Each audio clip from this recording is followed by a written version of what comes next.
Hello everyone, welcome back to the channel. तो चलिए start करते हैं हमारी आज की क्लास। लास्ट क्लास में हमने फॉर्म्स ऑफ बिजनेस में पहला फॉर्म पढ़ लिया था, सोल प्रोप्राइटरशिप, और सोल प्रोप्राइटर कौन होता है।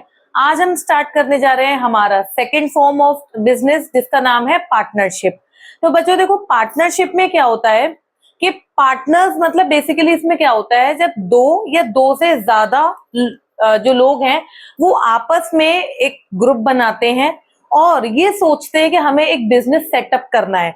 अब बिजनेस सेटअप करने के लिए जो जो प्रोसीजर्स होते हैं, जैसे आपको एक डिसीजन लेना है कि हमें किस तरीके का बिजनेस करना है, कितनी कितनी कैपिटल्स लेके आनी है, क्या हमारा प्रॉफिट शेयरिंग रेशियो होगा, कैसे अगर कोई रिस्क आएगी या लॉसेस होंगे तो हम उसे कैसे बियर करेंगे, ठीक है, हमारे बीच में एक म्यूचुअल अंडरस्टैंडिंग क्रिएट करेंगे। तो ये सारी चीजें, इसको हम बोलते हैं पार्टनरशिप, जिसमें दो या दो से ज्यादा लोग मिलके एक बिजनेस को सेटअप करते हैं। ठीक है, अब इसमें पार्टनरशिप में क्या होता है कि कोई भी मिनिमम स्टार्ट जो कर सकता है वो दो लोगों से कर सकता है, यानी कि एक पार्टनरशिप फॉर्म ऑफ बिजनेस दो लोगों से शुरू की जा सकती है और मैक्सिमम हो सकते हैं इसमें टोटल 50, यानी कि मिनिमम दो लोगों से पार्टनरशिप स्टार्ट की जा सकती है। कहां तक?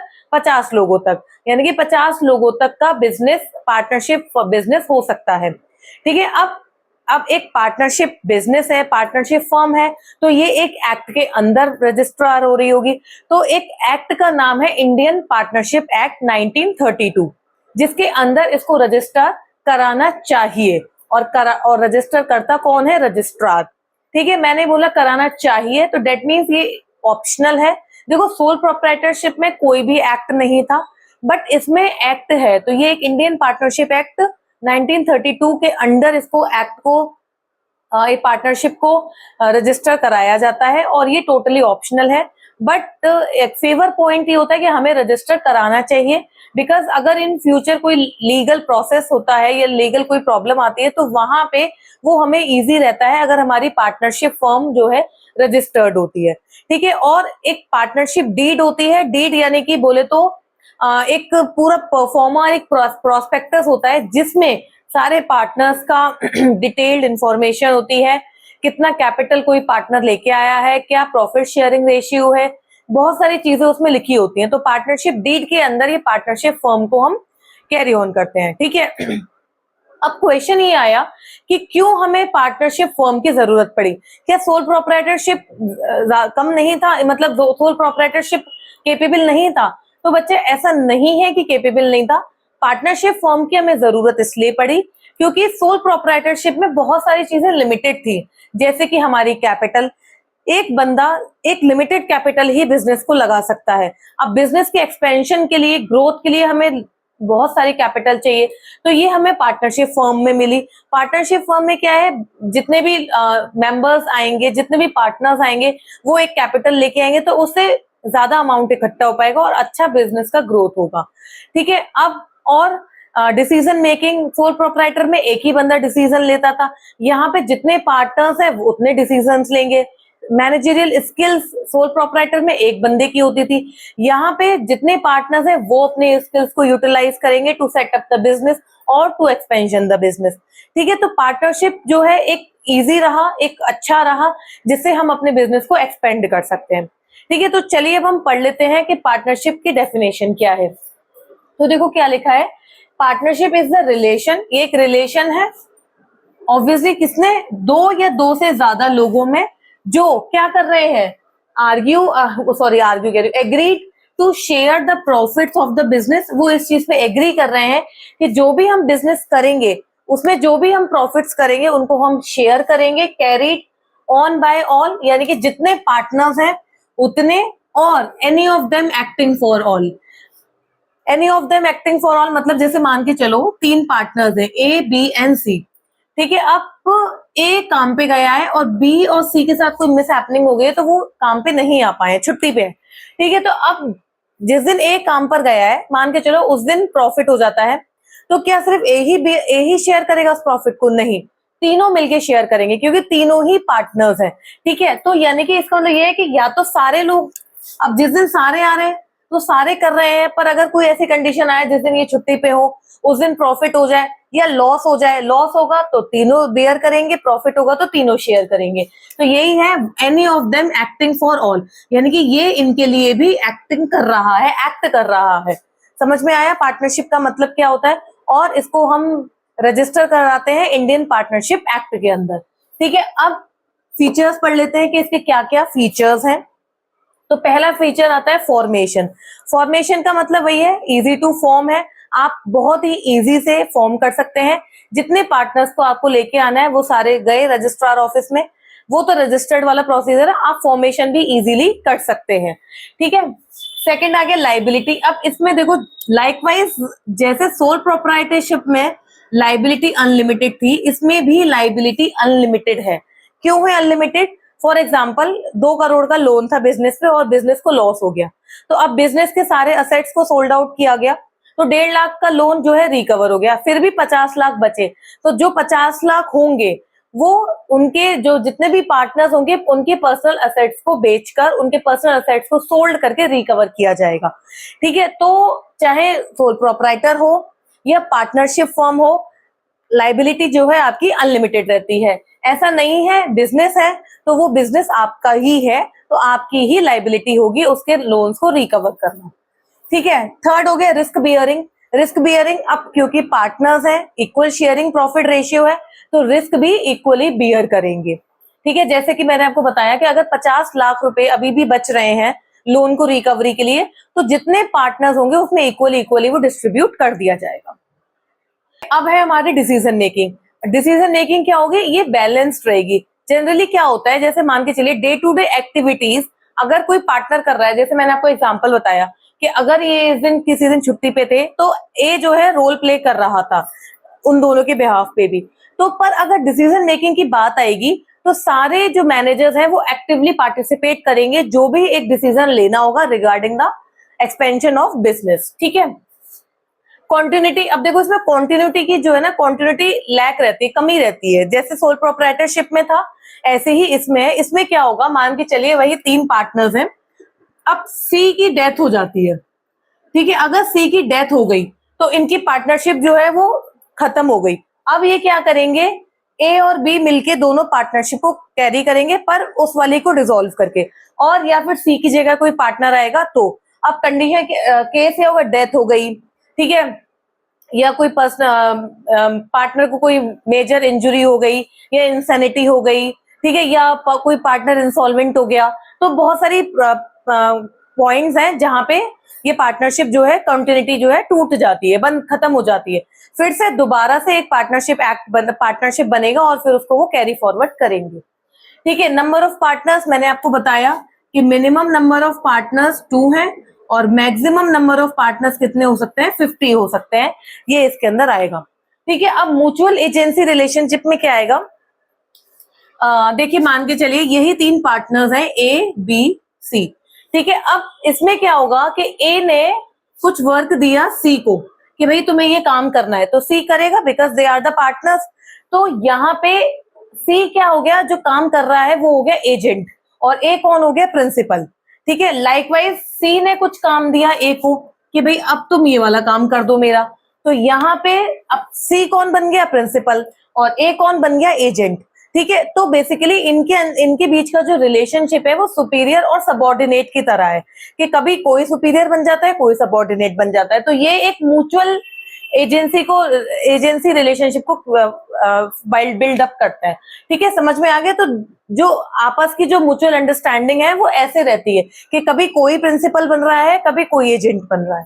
ठीक है, तो आई होप आपको ये फीचर्स अच्छे से समझ में आए होंगे कि कैसे कैसे फीचर्स हैं। अब हम चलते हैं मेरिट्स की तरफ कि क्या क्या फायदे हैं पार्टनरशिप के। अब देखिए फायदे हैं तो कुछ नुकसान भी रहे होंगे, तो नुकसान भी हम आगे पढ़ेंगे, फिलहाल फायदे पढ़ लेते हैं।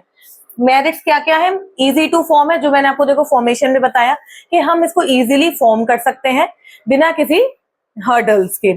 ठीक है, सेकंड क्या है, वही डिसीजन मेकिंग कैसा होना चाहिए, बैलेंस्ड होना चाहिए, जैसा कि मैंने आपको बताया कि सारे पार्टनर्स मिलकर एक बिजनेस के लिए जो भी अच्छे डिसीजंस हैं उनके उसके एक्सपेंशन के लिए जो भी इंपॉर्टेंट डिसीजंस हैं वो लेते हैं। ठीक है, थर्ड हो गया लार्जर फाइनेंशियल रिसोर्सेज। अब देखो लार्जर फाइनेंशियल रिसोर्सेज, जैसे सोल प्रोप्राइटरशिप में क्या था कि जो कैपिटल थी वो लिमिटेड थी क्योंकि एक बंदा लेके आ रहा था, सोल ओनर था वो। पार्टनरशिप में क्या है, जितने पार्टनर्स होंगे वो इक्वल इक्वल कंट्रीब्यूशन देंगे अपने कैपिटल का, तो उससे जो फाइनेंसेस है वो ज्यादा आएंगे। ठीक है, तो ये एक यहाँ पे एडवांटेज बन जाता है। अब रिस्क शेयरिंग, अब वही मैंने आपको बताया जो यहाँ पे भी आया था हमारे, रिस्क बियरिंग। रिस्क बियरिंग वही है जब जो प्रॉफिट अब इक्वली शेयर हो रहा है तो हमारे जो रिस्क है वो भी हम आपस में इक्वली इक्वली शेयर करने वाले हैं।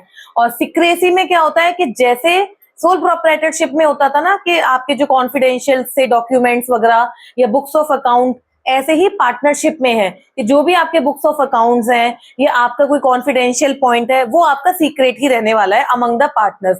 आप कभी भी उसको पब्लिकली डिस्क्लोज नहीं करते। लाइकवाइज कंपनी, कि जैसे कंपनी के बुक्स ऑफ अकाउंट डिस्क्लोज किए जाते हैं बिकॉज भाई उनका तो शेयर है। अब अगर कोई शेयर परचेज करने जा रहा है तो उसका पहले टर्नओवर भी देखा जाएगा, उनका बुक्स ऑफ अकाउंट भी देखे जाएंगे, बट पार्टनरशिप में ऐसा नहीं होता है। पार्टनरशिप में इस चीज की सीक्रेसी रहती है कि आपके बुक्स ऑफ अकाउंट आपको ही पता है या आपके पार्टनर्स को पता है, सबको नहीं पता है। ठीक है, तो ये थे हमारे मेरिट्स। अब हम पढ़ते हैं इनके डीमेरिट। स्टार्ट करते हैं डीमेरिट्स। तो पहला डीमेरिट क्या है हमारा, अनलिमिटेड लाइबिलिटी। तो जैसा कि मैंने आपको पहले भी समझाया कि पार्टनर्स की लाइबिलिटी कैसी है, अनलिमिटेड है। लाइकवाइज इन सोल प्रोप्राइटर, सोल प्रोप्राइटर की लाइबिलिटी भी अनलिमिटेड थी। तो मैंने आपको एग्जाम्पल भी दिया कि अगर एक बिजनेस पे 2 करोड़ रुपए का लॉस लोन है और वो फर्म जो है लॉस में जा रही है, तो क्या करेंगे, फर्म के असेट्स को बेचा जाएगा। तो मान के चलिए 1.5 करोड़ रुपए के असेट्स बिक गए, तो अब जो 50 लाख रुपए बचे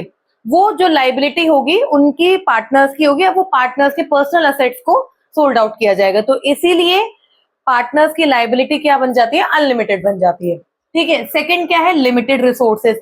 अब देखो मेरिट में हमने ये पढ़ा था कि अच्छा रिसोर्स आता, जो फाइनेंस है वो हमारे पास अच्छे आते हैं, पर वो हमने सोल प्रोप्राइटर के कंपैरिजन में पढ़ा था। यहाँ पे लिमिटेड रिसोर्स क्यों बोला गया है, क्योंकि कंपनी के कंपैरिजन में, अगर मैं कंपनी की बात करूं तो कंपनी के कंपैरिजन में तो रिसोर्सेज लिमिटेड ही है। अब कंपनी तो बहुत ज्यादा वास्ट है, वहां पे तो ओनर्स की कोई लिमिट ही नहीं है, तो वहां पे तो जो शेयर परचेज कर रहा है कंपनी का वो जो ओनर बन जाता है उतने शेयर का। कि मान के चलिए कि 100 मतलब जैसे एक शेयर है, तो एक शेयर अगर किसी ओनर ने परचेज कर लिया तो वो उतने हिस्से का कैपिटल उतने हिस्से का ओनर बन गया।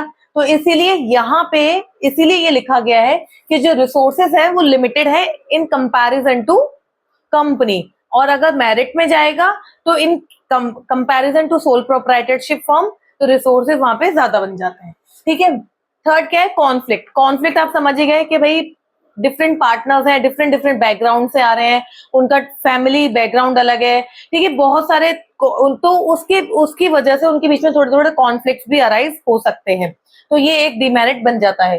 ठीक है, लैक ऑफ कॉन्टिन्यूटी मैं आपको बता चुकी कि लैक ऑफ कॉन्टिन्यूटी कैसे ब्रेक होगी, क्योंकि कॉन्टिन्यूटी नहीं होगी। अगर आपके कोई पार्टनर्स हैं ABC, जैसे मैंने आपको बताया कि 3 पार्टनर्स हैं, अब अगर C जो है रिटायर हो जाता है या इंसैनिटी हो जाता है या कोई मेजर डिसीज हो जाती है उसे, या डेथ हो जाती है, कुछ भी प्रॉब्लम हो सकती है, तो इनकी जो पार्टनरशिप है वो खत्म हो जाएगी, तो कॉन्टिन्यूटी खत्म हो गई।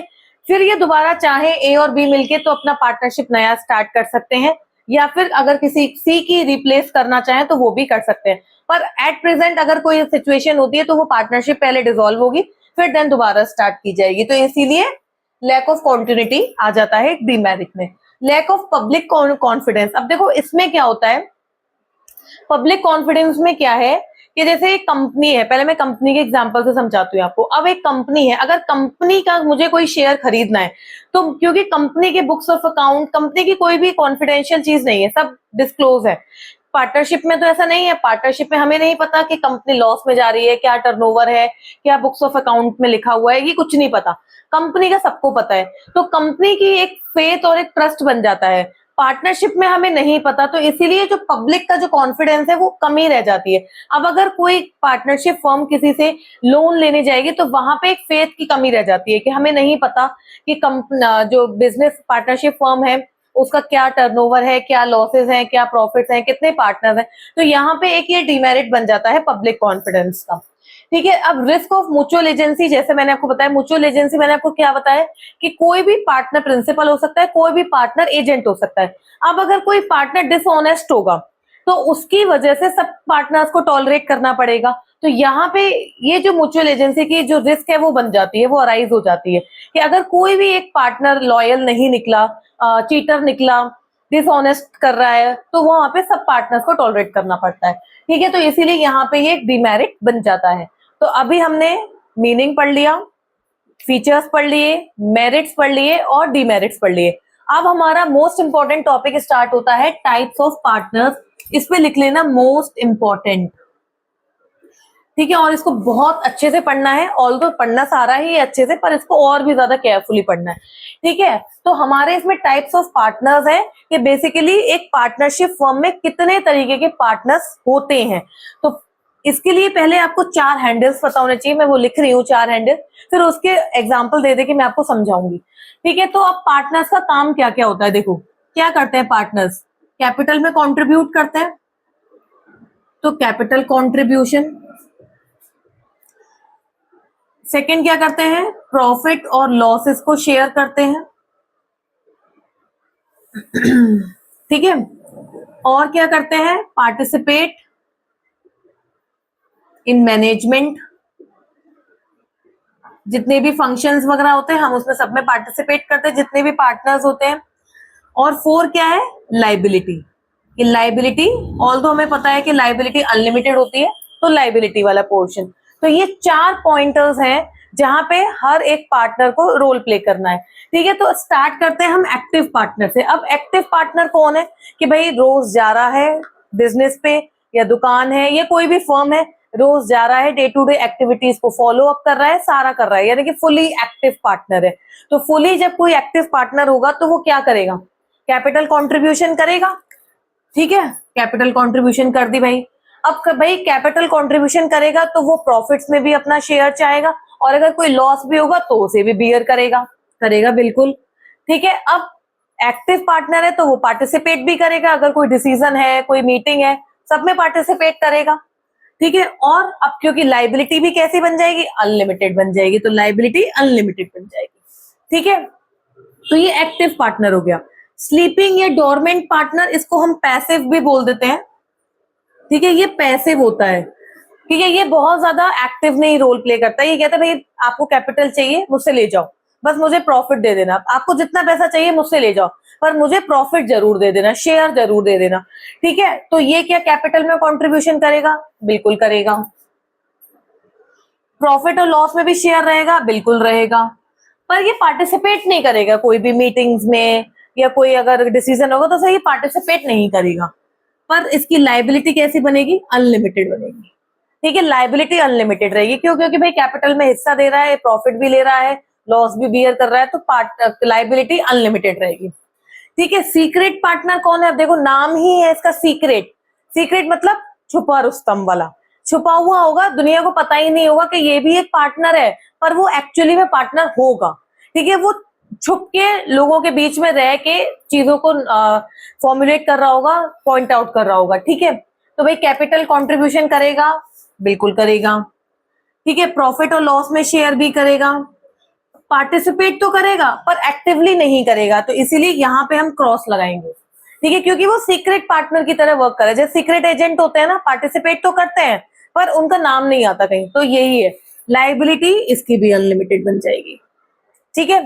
नेक्स्ट आता है नॉमिनल पार्टनर। अब नॉमिनल पार्टनर कौन है, अब मैं आपको एक एग्जांपल देती हूँ, ठीक है। नॉमिनल पार्टनर में क्या होता है, मान के चलिए 2 लोग हैं, बंटी और बबली, ठीक है।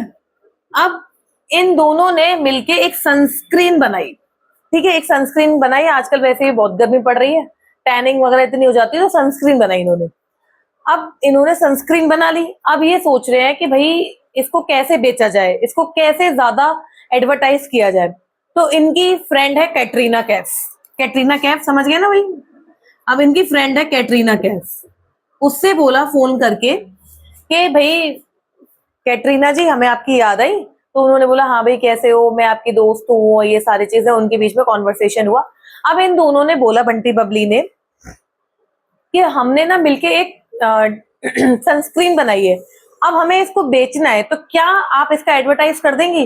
क्या हमें आपका नाम यूज कर सकते हैं कि भाई हाँ ये कैटरीना है, इन्होंने ये बनाई है, इनका इसमें योगदान रहा है और आपके नाम से हम इसको बेच सकते हैं? तो उन्होंने बोला हाँ हाँ बिल्कुल, तुम मेरे फ्रेंड हो तो मैं तुम्हारी इतनी तो हेल्प कर ही सकती हूँ, आफ्टर ऑल हम लोग चाइल्डहुड फ्रेंड्स हैं, तो ठीक है भाई। तो अब क्या हुआ कि कैटरीना ने हाँ कर दिया, ठीक है। तो अब क्या हुआ, इन फ्यूचर क्या हुआ कि वो जो सनस्क्रीन थी वो कुछ लोगों को रिएक्शन दे गई, ठीक है, मतलब टैनिंग वैनिंग तो उसने नहीं हटाई पर रिएक्शन जरूर कर गई। तो उन लोगों ने केस कर दिया इनके ऊपर कि भाई ये जो सनस्क्रीन है ये तो, और उन्हें पता चला कि ये 3 पार्टनर्स के बीच में है, तो उन्होंने केस कर दिया। अब जज ने तीनों को बुलवा लिया, बंटी को भी, बबली को भी और इनको भी बुलवाया गया। अब ये कैटरीना कैफ बोल रही हैं कि भाई मैं तो सिर्फ एक नॉमिनल पार्टनर हूं, ना तो मैंने कोई कैपिटल दी, देखो ना तो इन्होंने कोई कैपिटल दी, ना इनका कोई प्रॉफिट, भाई मैंने तो सिर्फ अपना नाम चलाया है because of the friendship only, कि मेरी इनसे फ्रेंडशिप थी तो मैंने बस ये किया, ठीक है।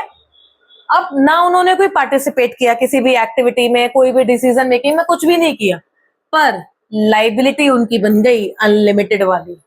क्यों? क्योंकि उन्होंने ये बोल दिया, उन्होंने इस पे ये बोला कि हाँ ये मेरा प्रोडक्ट है, मैं लॉन्च कर रही हूँ। ऑल्दो उन्होंने कोई कैपिटल नहीं दी, कोई प्रॉफिट में शेयरिंग नहीं है, कोई उन्होंने पार्टिसिपेशन नहीं किया, पर फिर भी वो लाइबिल हो गई लाइबिलिटी को पे करने के लिए।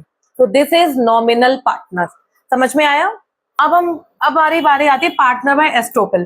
तो देखो ये पार्टनर बाय एस्टोपेल और पार्टनर बाय होल्डिंग आउट, ये नॉमिनल पार्टनर के ही पार्ट है, ठीक है। इसमें क्या होता है, जैसे पार्टनर बाय एस्टोपेल में हम यही वाला एग्जांपल ले लेते हैं, बंटी बबली वाला। ये हटा देते हैं इसको, कैटरीना कैफ को अब हटा देते हैं, अब इनका काम हो गया, अब इनको बोलते हैं जाओ चलो, ठीक है।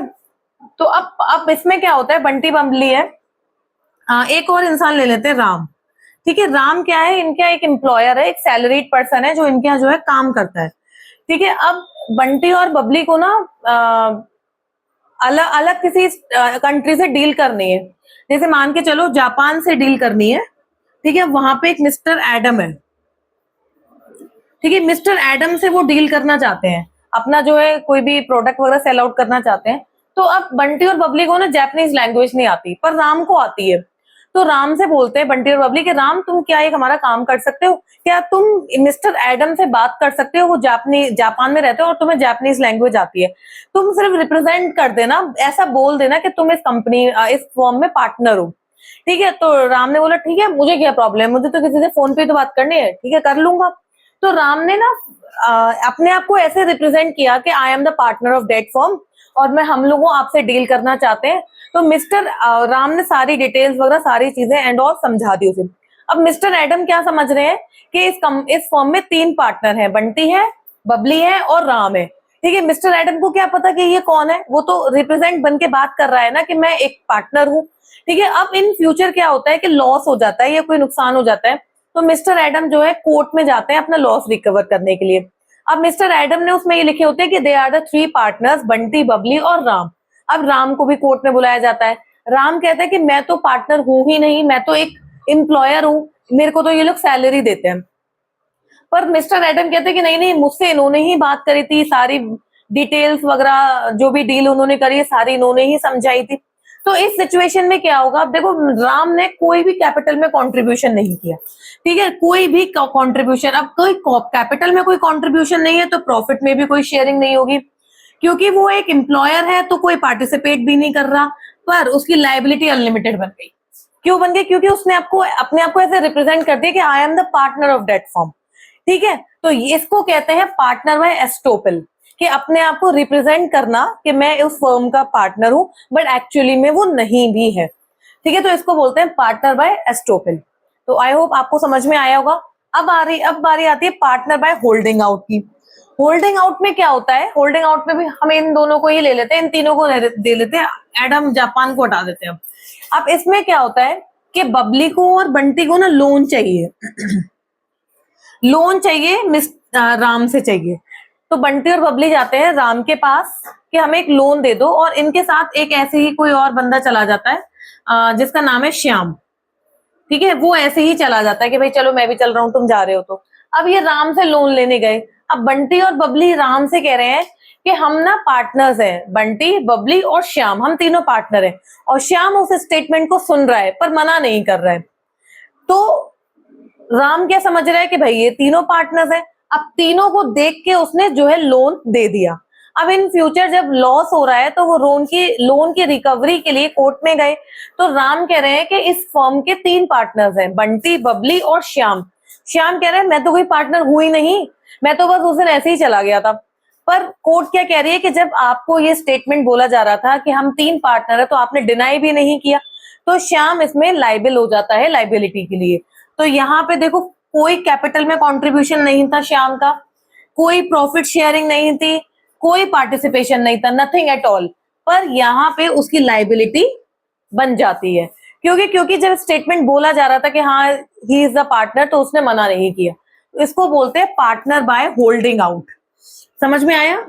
एस्टोपिल में उसने अपने आप को खुद को रिप्रेजेंट किया as a partner, holding out में उसके सामने स्टेटमेंट बोला गया पर उसने डिनाई नहीं किया, बस इतना सा फर्क था। इसीलिए इसको नॉमिनल पार्टनर में डाला गया है और कुछ नहीं है। तो आई होप आपको ये डिफरेंट जो भी ये चारों तरीके के पार्टनर्स हैं आपको समझ में आ गए होंगे, कैसे इनका रोल होता है, क्या क्या ये रोल करते हैं, कैसे ये प्रॉब्लम्स में फंसते हैं, कैसे इनकी लाइबिलिटी अनलिमिटेड बनती है, आपको अच्छे से समझ में आ गया होगा।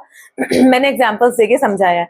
तो अब आप इस चैप्टर को, इस टॉपिक को रीड कीजिएगा अपनी बुक में से। अभी इसमें 2-3 टॉपिक्स और रह गए हैं कि जैसे टाइप्स ऑफ पार्टनरशिप फर्म्स वगैरह क्या होती है, पार्टनरशिप डीड क्या है, उनको हम नेक्स्ट क्लास में कवर कर लेंगे। आज मैं क्लास को यहाँ पे वाइंड अप कर रही हूँ, ठीक है। तो इस टॉपिक को अपनी बुक से अच्छे से पढ़ लेना, फिर भी कोई प्रॉब्लम हो तो मुझसे पूछ लेना, और वीडियो को लाइक जरूर कर देना, चैनल को सब्सक्राइब कर लेना। आप लोग वीडियो को लाइक करते हो तो अच्छा लगता है, शेयर करते हो तो भी अच्छा लगता है, ठीक है।